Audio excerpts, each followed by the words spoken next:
مدینے کے مسلمانوں کو کچلنے کے لیے عرب قبائل اور یہود نے مل کر ایک بہت بڑا لشکر تیار کیا۔ چنانچہ سن 5 ہجری میں مدینے پر چڑھائی کرنے کے لیے آ گئے۔ ان میں مدینے سے جلاوطن ہونے والے قبائل اور قریش کا ایک بڑا لشکر شامل تھا۔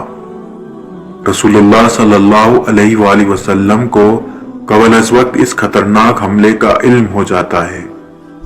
حضرت سلمان فارسی کے مشورے پر شہر مدینہ کے گرد خندق کھودی گئی اور شہر کو محفوظ کر لیا گیا۔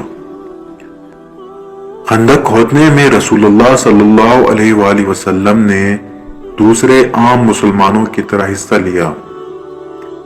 اہل عرب اس طریقے دفاع سے ناآشنا تھے، اسی لیے ان کی جنگی حکمت عملی میں اس کا کوئی حل معلوم نہ تھا، لہذا طویل اقامت کے لیے وہ تیار ہو کر نہیں آئے تھے۔ اس نئی صورتحال کا مقابلہ کرنے کی ان کے پاس صرف ایک صورت رہتی تھی، وہ یہ کہ مدینے میں آباد بنی قریظہ کے یہودیوں کو مسلمانوں کے ساتھ معاہدہ توڑنے پر آمادہ کیا جائے۔ چونکہ اس معاہدے کی وجہ سے اس یہودی علاقے میں مسلمانوں نے کوئی دفاعی انتظام نہیں کیا تھا، دشمن نے اس علاقے سے فائدہ اٹھانے کو ہی غنیمت سمجھا۔ چنانچہ بنی نذیر کا وفد بنی قریظہ کے ہاں گیا اور انہیں عہد توڑنے پر آمادہ کیا، جس سے مسلمانوں میں نہایت بے چینی پیدا ہو گئی، جسے قرآن نے ان الفاظوں کے ساتھ ذکر کیا ہے: اور جب آنکھیں پتھرا گئیں اور مارے دہشت کے دل کلیجہ منہ کو آ گئے، اور تم لوگ اللہ کے بارے میں طرح طرح کا گمان کرنے لگے۔ شہر کا وہ علاقہ بھی غیر محفوظ ہو گیا جہاں دفاع کا کوئی انتظام نہ تھا۔ چنانچہ بعض منافقین نے تو یہ کہنا شروع کیا، محمد کیسر و کسریٰ کی فتح کی نوید سناتے ہیں، ادھر ہم رفع حاجت کے لیے بھی نہیں نکل سکتے۔ کچھ لوگوں نے خندق سے نکل جانے کی اجازت مانگنا شروع کی۔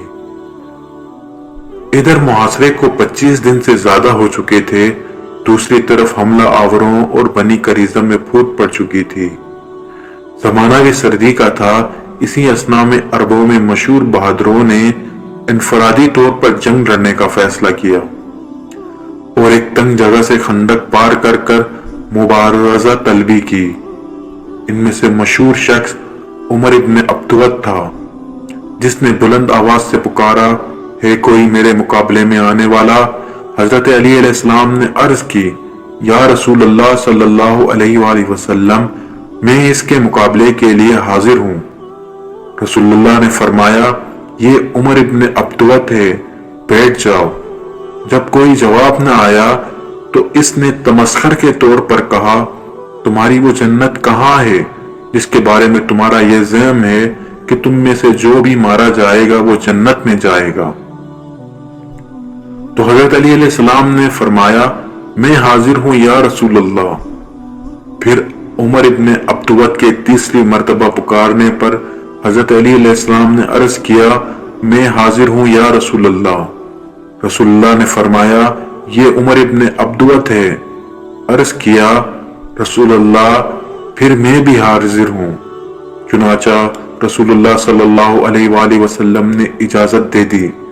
حاکم حسقانی کی روایت کے مطابق رسول اللہ صلی اللہ علیہ وآلہ وسلم نے حضرت علی علیہ السلام کو ذات الفصول نامی ذرہ پہنائی، اپنی تلوار ذوالفقار عنایت کی اور اپنا امامہ جو امامہ صحاب مشہور تھا پہنایا، اور پھر فرمایا، آگے بڑھو، اور فرمایا، کل کا کل ایمان کل کے کل کفر کے مقابلے میں نکلا ہے۔ علی علیہ السلام کو دیکھ کر عمر ابن عبدود نے کہا، تم کون ہو؟ حضرت علی نے فرمایا، میں علی ہوں۔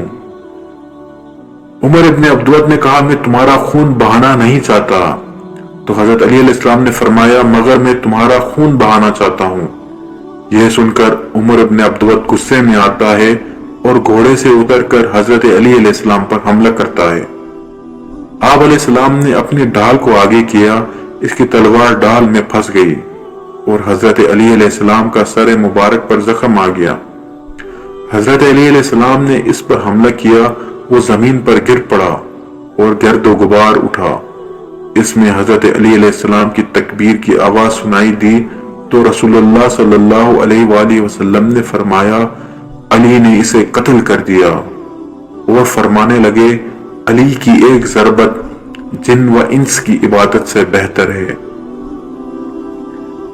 ایک رات کڑک اور چمک کے ساتھ شدید آندھی آئی جس سے دشمن کے خیمے اکھڑ گئے۔ دشمن اس صورتحال کا مقابلہ نہ کر سکے اور راتوں رات میدان چھوڑ کر چلے گئے۔